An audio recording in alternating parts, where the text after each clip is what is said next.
Assalamualaikum warahmatullahi wabarakatuh. Mari anak-anak, pembelajaran pada pagi hari ini kita awali dengan membaca basmalah bersama-sama.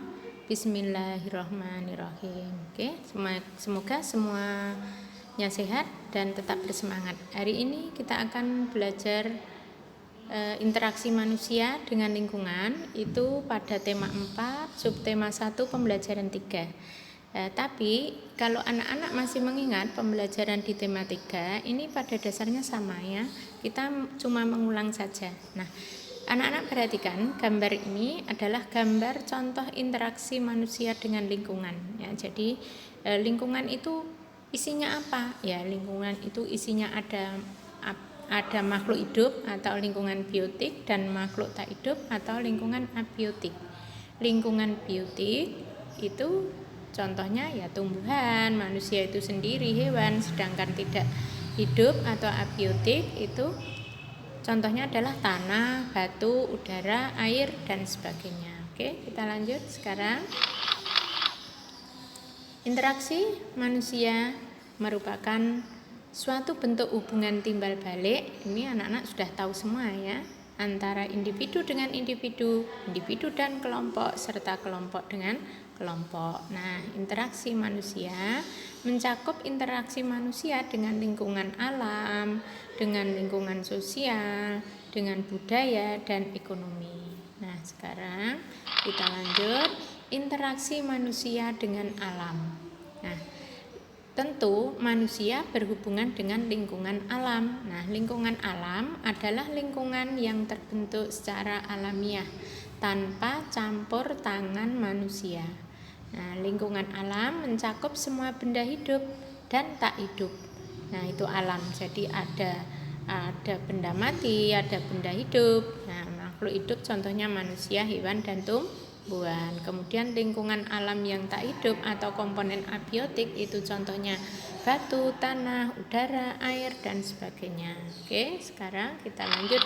Interaksi antara manusia dan alam itu dapat dikelompokkan menjadi 2, yakni yang pertama interaksi yang menyesuaikan diri dengan alam, artinya manusia itu menyesuaikan diri dengan alamnya. Yang nomor 2, interaksi yang mendominasi alam, artinya manusia itu menguasai alam, manusia tidak mau tunduk dengan alam. Nah, sekarang contoh-contoh interaksi yang menyesuaikan diri dengan alam. Contohnya, itu yang pertama adalah hidup dekat dengan sumber makanannya. Jadi manusia itu memilih tempat hidup atau berpindah tempat tinggal karena apa? Mendekati atau menuju ke tempat yang di situ mudah untuk mencari uang, banyak makanan, banyak kegiatan ekonomi dan sebagainya. Yang kedua, hidup dengan manusia menyesuaikan waktu tanam dengan musim penghujan. Nah, ketika musim penghujan, manusia menyesuaikan waktu, mereka menanam semua. Kemarau, karena tidak ada air, maka istirahat tidak menanam. Nah, kemudian yang contoh ketiga adalah nelayan, waktu berlayar itu menyesuaikan dengan keadaan cuaca. Kalau cuacanya mendung, badainya tinggi, kemudian ombak lautnya tinggi, anginnya kencang, nah mungkin harus menyesuaikan, nelayan tidak jadi berlayar. Tetapi di saat cuaca bagus, kemudian ombaknya tidak terlalu besar, kemudian anginnya juga tidak begitu kencang, maka nelayan berangkat berlayar. Oke, sekarang kita lanjut. Contoh interaksi manusia yang mendominasi alam. Nah, ini contohnya adalah musim kemarau. Saat musim kemarau tentu tidak ada hujan. Hujan jarang-jarang, sehingga kadang-kadang sampai 3 atau 4 bulan itu tidak ada hujan sama sekali. Nah, manusia tidak mau berpangku tangan dengan teknologinya yang tinggi. Manusia ini mencoba menaklukkan alam. Jadi manusia membuat hujan buatan ya, tidak mau berpangku menunggu musim kemarau selesai. Nah, kemudian lanjut sekarang interaksi manusia dengan lingkungan sosial. Nah, lingkungan sosial itu berarti lingkungan dengan makhluk hidup. Manusia perlu berhubungan atau berkomunikasi dengan yang lainnya. Misalnya manusia dengan manusia, manusia dengan hewan, itu namanya lingkungan sosial. Maka terjadilah apa yang dinamakan dengan proses sosial.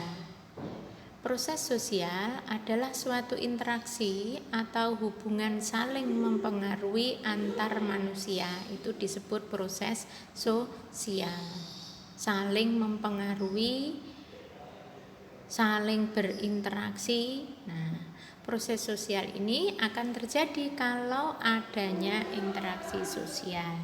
Nah, dengan syarat proses interaksi sosial terjadi apabila antara yang berinteraksi dengan yang kontak sosial itu saling melakukan kontak sosial dan komunikasi. Kalau tidak ada pertemuan, ya tidak akan terjadi interaksi sosial. Tidak ada komunikasi, tidak akan terjadi interaksi sosial. Ada komunikasi meskipun tidak bertemu, bisa saja terjadi interaksi sosial karena sekarang itu peralatan canggih, alat komunikasi sudah canggih. Oke, dilanjut. Interaksi manusia dengan lingkungan budaya. Nah, ini adalah contoh interaksi manusia dengan lingkungan budaya. Budaya itu hak karya cipta manusia, itu namanya budaya. Ya, jadi urung sudah balik kita ke lingkungan sosial tadi, lingkungan budaya tadi ya. Bentar kita tunggu.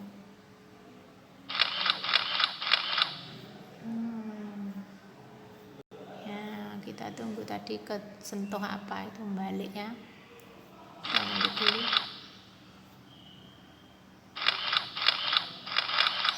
Iya.